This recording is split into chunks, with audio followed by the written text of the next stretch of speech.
నమస్తే sir, thank you so much sir మమ్మల్ని interview చేయడానికి వచ్చినందుకు. Thank you sir. Thank you sir.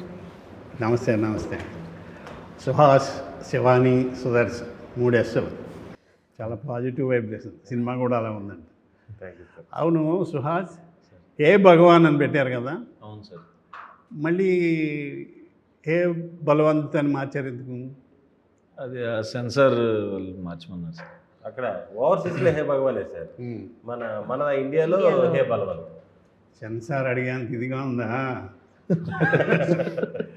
Okay, ఏమైతేనో ఈవేళ సక్సెస్ హిట్ టాక్ వింటున్నాం మనం అందరం. అదే కదా మనకు కావాల్సింది అల్టిమేట్. కానీ అవును సార్. ఇంకేంటి శివాని, ఏమైనా సినిమాలు చేస్తున్నారు? ఇది ఫస్ట్, ఇది 3వ సినిమా సార్. 3వ సినిమా. దీంతో చాలా పాపులారిటీ వచ్చింది. అవును సార్. అవును సార్.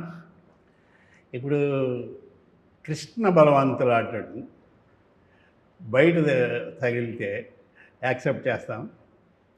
లేదు సార్. లేదు చేయవా? సినిమా కాబట్టి చేసా అంతే సార్. సినిమాలో చాలా కష్టాలు పెడుతుంటాడు. అవును సార్, ఎందుకంత రిస్క్ మనకి. సుదర్శన్, సార్ సుహాస్ ఆ సెట్లో హీరోలా ఉంటాడా లేకపోతే కన్ఫ్యూజన్ డిపార్ట్మెంట్ హెడ్ లాగా ఉంటాడా? డౌన్ టు ఎర్త్ ఉంటుంది sir. Down to earth down to earth sir, నిజంగానే. కొంచెం ఇన్నోసెంటే సార్. ఎంతకన్నా డౌన్ ఉండదు. లేదు. ఓకే, బాగుంది. షూటింగ్లో ప్రాక్టికల్గా జరిగింది కానీ సినిమాలో మంచి డైలాగ్ కానీ చెప్పాలి, సీక్రెట్ చెప్పాలి. ముందు సుదర్శనే చెప్పాలి సార్. షూటింగ్లో సీక్రెట్ అంటే సినిమా డైలాగు లేక ఇది లేక సీక్రెట్ అంటే ఈ లోపు నెక్స్ట్ స్టోరీ సీక్రెట్ అయితే చెప్పలేము సార్.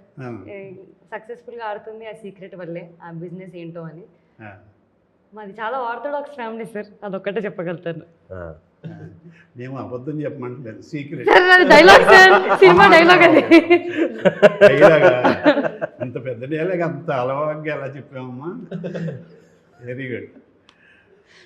మీరు సుహాస్ హీరో, సీక్రెట్ మా ఎదురు గురించి కాకుండా ఇదాని గురించి తెలిసిన ఏంటంటే చెప్పండి. మీది చెప్పినా పర్వాలేదు. సీక్రెట్ ఏముంది, షూటింగ్ అయిపోయినాక ఖాళీ టైంలో కార్డ్స్ ఆడేవాళ్ళం సార్. పాపం తిను చాలా మంచిది సార్. జోకర్ వచ్చినా కూడా తెలియదు తనకి, ఆట అయిపోయినా కూడా తెలియదు, ఆడుతూనే ఉంటుంది. పాపం అంటే త్యాగశీలి. ఆట రాక సార్ సరిగ్గా ఇటు పట్టుకొని ఆడుతూనే ఉంటుంది సార్. అది అయిపోయి ఉంటుంది ఎప్పుడో, పాపం తెలియదు. అందరికి కలిపి 13 ముక్కలు పంచడం నాకు తెలుసు అనుకుంటారు, బ్యాకట్ తెలియదు నాకు ఎవరన్నా. శివాని, వీళ్ళిద్దరు ఆనెస్ట్గా చెప్పాలి, సుహాస్ ఎక్కువగా ఎన్ని టేకులు తిన్నాడు? లేదు సార్, మ్యాక్స్ 1-2 సార్. ఎందుకంటే మాకు అంత టైం లేదు సార్. 2-3 కెమెరాలతో షూట్ చేసేవాళ్ళం, చాలా తక్కువ డేస్లో ఫినిష్ చేసాము. సో టేకులు తినే టైం లేదు. అంటే ఎంత కావాలో అంతే తీసుకున్నాను డైరెక్టర్. అండ్ అది చాలా ఆల్మోస్ట్ 35-36 డేస్లో సినిమా మొత్తం సినిమా అయిపోయింది సార్. అవును, చాలా స్పీడ్గా చేశారు. అవునవును. ఇందులో నాకు తెలిసిన ఫ్రెండ్ కూడా చేశారు, బ్యాంక్ సురేష్ గారు. చాలా పాజిటివ్గా చెప్పేవాడు. టైటిల్ కూడా చాలా పాజిటివ్గా, ఏదో ఒక మంచి కామెడీ సినిమా చూడబోతున్నాం అన్నట్టుగానే అనిపించింది. ఈరోజు అదే రిజల్ట్, మంచి రిజల్ట్.